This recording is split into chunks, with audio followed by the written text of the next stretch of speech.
તો હવે નજર કરીએ અત્યાર સુધીના તમામ સમાચાર સુપરફાસ્ટ અંદાજમાં।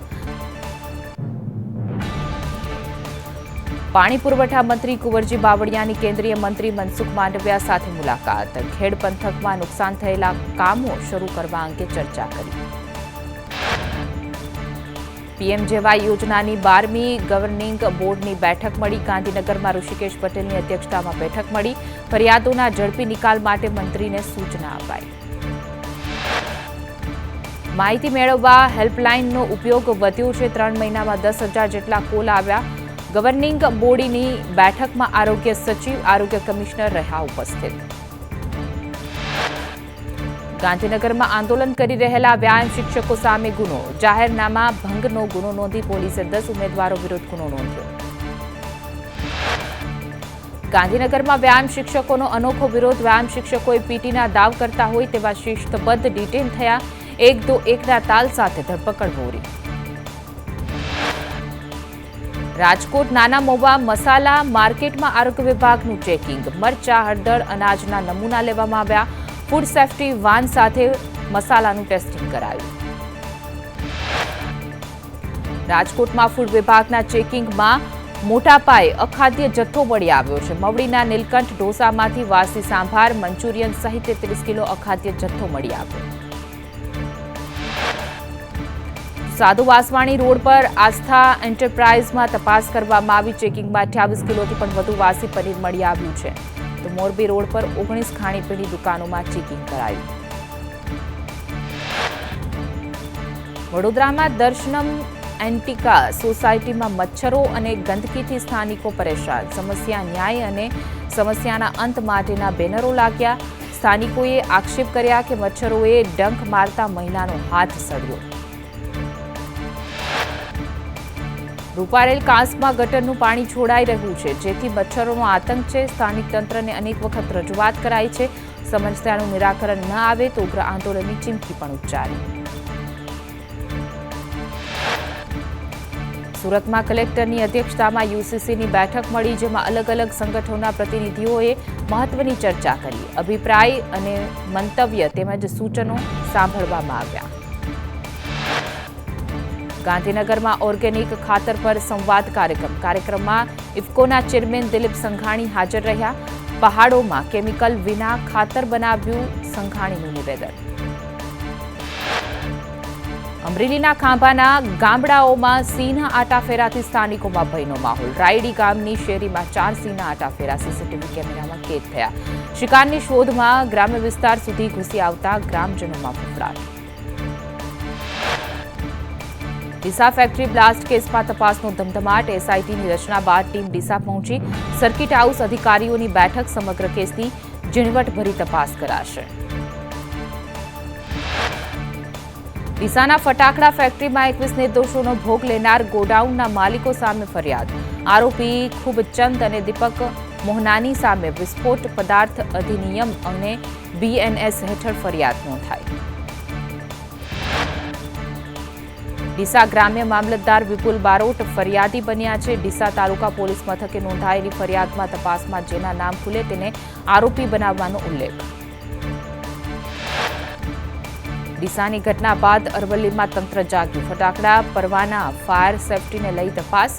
વિવિધ 36 એકમોમાં તંત્ર દ્વારા તપાસ હાથ ધરવામાં આવી। ડીસાની ઘટના સુરતમાં વગર લાયસન્સે ફટાકડા રાખનાર વિરુદ્ધ કાર્યવાહી કરવામાં આવી। પોલીસે 2 દુકાનદારો સામે ગુનો નોંધ્યો। પોલીસે 1.80 લાખનો મુદ્દામાલ જપ્ત કર્યો। ભાવનગર મેડિકલ કોલેજના ઇન્ચાર્જ ડીન ડોક્ટર સુશીલ ઝાએ રાજીનામું આપ્યું। ડોક્ટર સુશીલ ઝાએ વીઆરએસ અંતર્ગત રાજીનામું આપ્યું। મેડિકલ કોલેજમાં હવે અધિક ડીન ડોક્ટર અમિત પરમાર ડીનનો ચાર્જ સંભાળશે। કોન્ટ્રાક્ટ પર કામ કરતા પૂર્વ ડીન ડોક્ટર હેમંત મહેતાનું રાજીનામું લઈ લેવામાં આવ્યું છે। જીએસને ઇરાદાપૂર્વક પ્રેક્ટિસ પરીક્ષામાં નાપાસ કરવાનો આક્ષેપ લાગ્યો। કોલેજનું વાતાવરણ ન બગડે તે માટે રાજીનામું આપ્યું। રાજકોટ હિરાસર એરપોર્ટ સુધી પહોંચ્યો દીપડો। દીપડાને પકડવા ફોરેસ્ટ વિભાગે પાંજરું પણ મૂક્યું। એરપોર્ટથી અંદર આસપાસના વિસ્તારમાં તપાસ હાથ ધરવામાં આવી।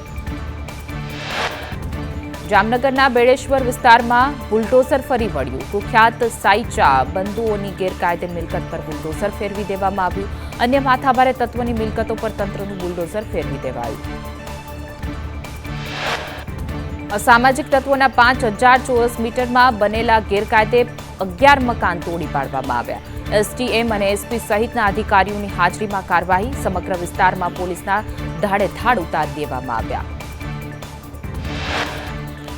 સુરતમાં સરથાણા નેચર પાર્કમાં કેરી તોડનાર યુવક દંડાયો છે. કેરી તોડનાર યુવકને 200 રૂપિયાનો દંડ ફટકારવામાં આવ્યો. મનપાએ 200 રૂપિયા દંડની વસૂલાત કરી. સુરતમાં નિયમોનું ઉલ્લંઘન કરનાર સ્કૂલ સામે કાર્યવાહી. જિલ્લા શિક્ષણ વિભાગે નિયમોમાં ચેડા કરનાર 55 સ્કૂલની માન્યતા રદ કરવાનો નિર્ણય લીધો. માન્યતા રદ થયેલી સ્કૂલના વિદ્યાર્થીઓને અન્ય સ્કૂલમાં ખસેડાશે.